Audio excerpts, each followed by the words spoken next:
Johannes Hans Baur was born on June 19, 1897, in Ampfing, within the Kingdom of Bavaria, in the German Empire.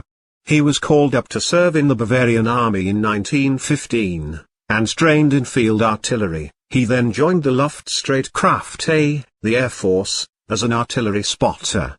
In 1918, Baur served in FA 295 as an under-officer pilot of a two-seater Hannover CL-3 ground attack aircraft.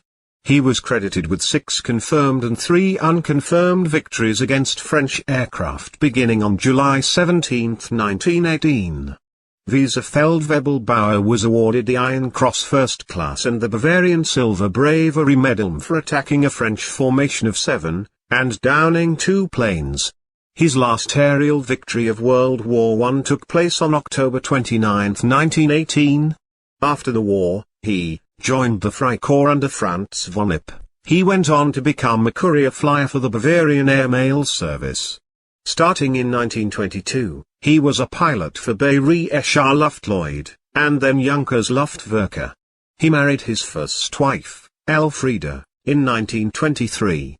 Their only daughter, Ingeborg, was born in 1924. In 1926, Baur became a pilot of Deutsche Lufthansa. That same year, he also became a member of the NSDAP, member number 48113. On April 1, 1931, he flew the opening flight of the Berlin-Munich-Rome route, known as the Alpine Flight, whose famous passengers included Tsar Boris III of Bulgaria.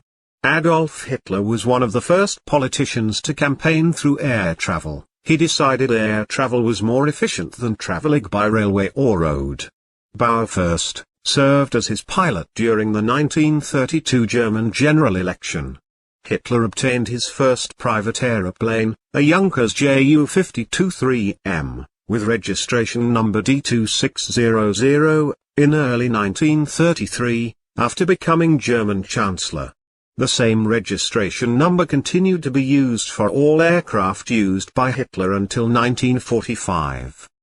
The Ju-52 was named Immelmann II after the First World War pilot Max Immelmann. Baur was personally chosen by Hitler to be his official pilot in 1933, and was released from his service by Lufthansa in order to work for Hitler. He was appointed the head of Hitler's personal squadron, initially based at Oberwiesenfeld, in Munich. As the Luftwaffe hadn't yet been established, Hitler wanted Baur to be able to command enough power and respect to assure his security, so he was commissioned a colonel in the SS by Heinrich Himmler in October 1933. Baur's SS number was 171865. He was given the task of expanding and organizing Hitler's personal squadron, and the government's flying group. In 1934, he was promoted to the rank of SS Oberführer. Hitler allowed Baur to fill his squadron with experienced Lufthansa pilots, including Georg Bitz, who became co-pilot for Hitler's aircraft and Hans Baur's substitute. Shortly after Elfriede Baur's death from cancer in 1935, he remarried again, with Hitler as his best man. His second wife, Maria, with whom he had 2 daughters, died while he was a prisoner in the Soviet Union. By 1937, Hitler had 3 Ju-52 planes for flight use. That year, Hitler obtained a new aircraft, the Focke-Wulf FW-200 Condor, which was named Immelmann III. The Condor had a much greater range and was faster than the Ju-52. In 1942, an improved model of the Condor was put into use for Hitler's travels and Baur continued to be his primary pilot. Ju-290 was assigned to Hitler's Nestle renamed squadron, the Fliegerstaffel des Führers, or FDF, in late 1944. Modifications were completed by February 1945 at the FDF space at Pocking, in Bavaria. Baur tested the aircraft, but Hitler never flew in it. By the end of the war, Hans Baur commanded a total of 40 different aircraft, including Ju-52, the Condors, Ju-290 and the Little Fieseler Fi-156 Storch. Even though Hitler tried to convert Baur to vegetarianism, he invited him to the Reich Chancellery for his favorite meal of pork and dumplings for his 40th birthday in June 1937, and gave him a new Mercedes-Benz to replace his old Ford car.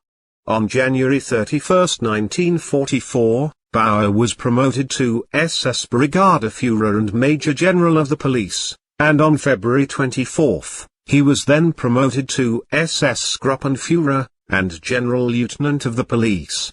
In the last days of the war, he was with Hitler in the Führer bunker. Baur had thought of a plan to allow Hitler to escape from the Battle of Berlin. A Fiesler Fi-156 Storch was held on standby which could take off from an improvised airstrip in the Tiergarten, near the Brandenburg Gate. But Hitler refused to leave Berlin. On April 29, 1945, the Soviet Red Army launched an all-out attack on the center of Berlin. The Soviet artillery opened up with intense fire in and around the Reich Chancellery area. That evening in the bunker complex below the Chancellery Garden, Hitler said his farewell to his personal pilots, Baur and Georg Bitz. Baur pleaded with Hitler to leave Berlin. The men volunteered to fly Hitler out of Germany in a Ju-390. Baur stayed in the bunker until Hitler's suicide on the afternoon of April 30. After Hitler's suicide, Baur found the improvised airstrip overrun by the Soviet Third Shock Army, so a plan was devised to escape from Berlin to the Allies on the western side of the Elbe River, or to the German army in the north. The Reich Chancellery and Führer bunker occupants split into 10 groups. Baur, Bitz and Martin Bormann left the Reich Chancellery in one group. During the escape attempt, Baur was shot in the leg, and his right lower leg was later amputated in Posen, on June 10, 1945, while he was a Soviet prisoner of war. Baur was of interest to Soviet intelligence, who believed he might have flown Hitler to safety before the fall of Berlin. They also believed he had information concerning stolen art, specifically about the plundering of the Amber Room in Leningrad. He was taken to the Soviet Union and imprisoned there for nearly 10.5 years. He was released on October 10, 1955, and extradited to France, where he was held until 1957. After his release, Baur returned to West Germany, and in 1957 wrote his autobiography Ich flog die Mächtigen der Erde, which means, I flew the mighty of the earth, in English. The book is a collection of his eyewitness accounts of Hitler's daily activities and conversations. It also includes an account of the events surrounding the arrest of Ernst Röhm, on June 30, 1934. Baur also mentions his dislike for Hermann Göring, whom he describes as a thick-headed glutton. Hans Baur was one of the few people who was truly close to Hitler, and was one of the last people to see him alive in his Berlin bunker. He died on February 17, 1993, in Hechingen am Ammersee, in Bavaria. He was 95. He is survived by his third wife, Johannes.